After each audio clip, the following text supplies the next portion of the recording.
Hello Year 2, welcome to Tuesday's video. So yesterday we started discussing what riddles are, what is involved in a riddle, and you started planning and researching to create your own riddle. So today we are going to talk about a riddle toolkit. Let's imagine that you have got a toolbox. What are you going to put into your toolkit to help you write your riddle? So you are going to write in the present tense. So you will be saying, I have, I eat. It's not something that's already happened. It's not in the past tense.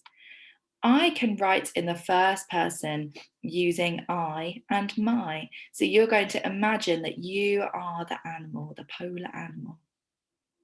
I can use a range of sentence openers. So you're not going to keep saying I have, you are going to use some different sentence openers. For example, you might say, for my food I eat, or you might say, my paws are as big as.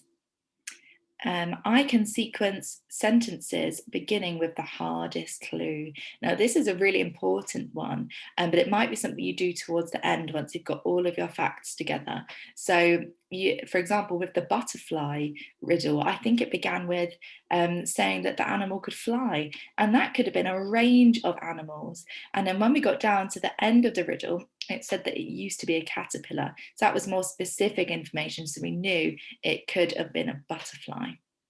I can use similes. So remember that word simile, that comparative language saying something is like or the same as something else.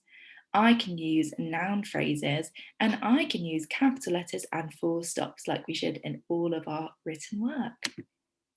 So let's think about your audience now.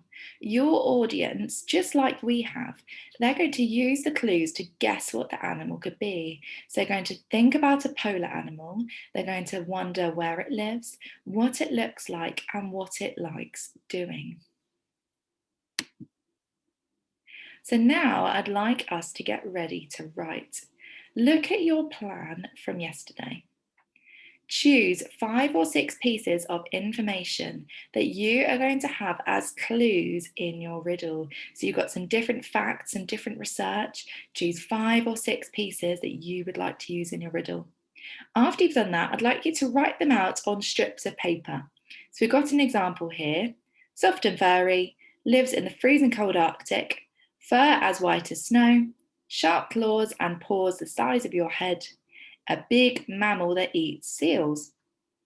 Once you've written out your clues, I'd like you to organise these from hardest to easiest.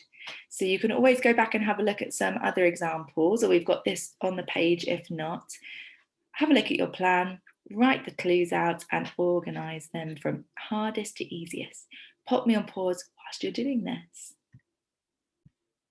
Okay, well done for doing that. So next up, it is time to make your clues more descriptive and interesting. So you've got your basic facts, which is a really good start, but we want to make them far more interesting and descriptive. So we're going to add some adjectives, some similes, different ways of starting each of the clues, and let's use some conjunctions to extend your sentence.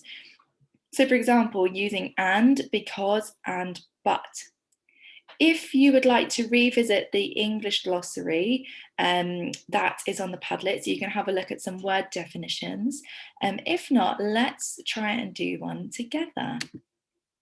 So this is our clue, soft and furry. How could we make this clue more descriptive and interesting, excuse me.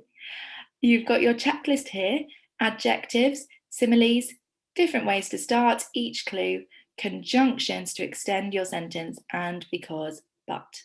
So have a discussion with somebody at home. How are you going to make this more interesting? Up level it, make it even better. Pop me on pause whilst you do this, and then we'll go through this afterwards.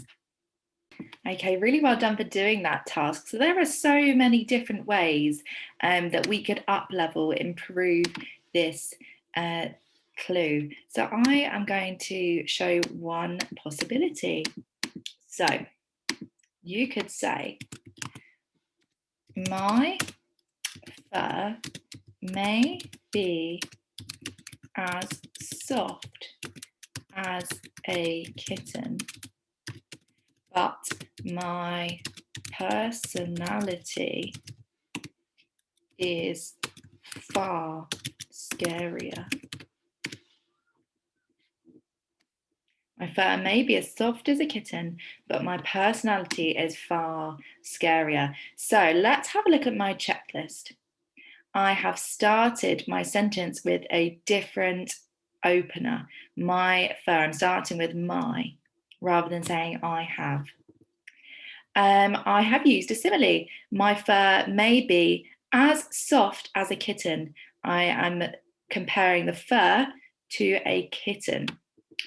I've got adjectives in there. I've got soft here. And I have used a conjunction. I've extended my sentence. I've used a conjunction but. So we've turned soft and furry into my fur may be as soft as a kitten, but my personality is far scarier. Well done for giving that a go. So now let's have a look at some other examples. Here we can see the clues up above and the different ways we could up-level, improve our clues.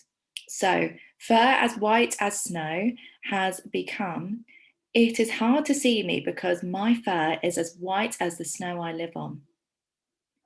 Soft and furry could become, I may be soft and furry, but I am really a hunting machine. Sharp claws and paws the size of your head could become, don't come too near me because I have sharp claws and paws the size of your head.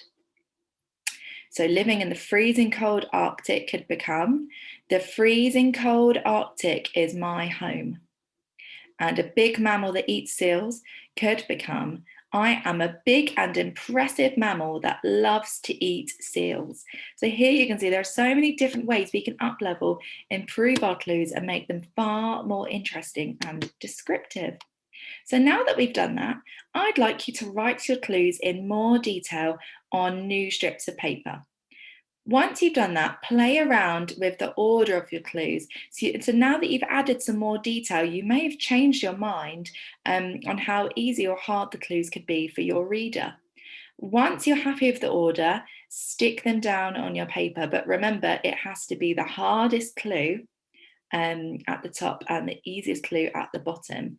And make sure your ending question is, what am I? So I'm going to put the reminder up of hardest clue to easiest clue. So once you've done that, read it to yourself and ask yourself, is it entertaining? So pop me on pause whilst you're doing this.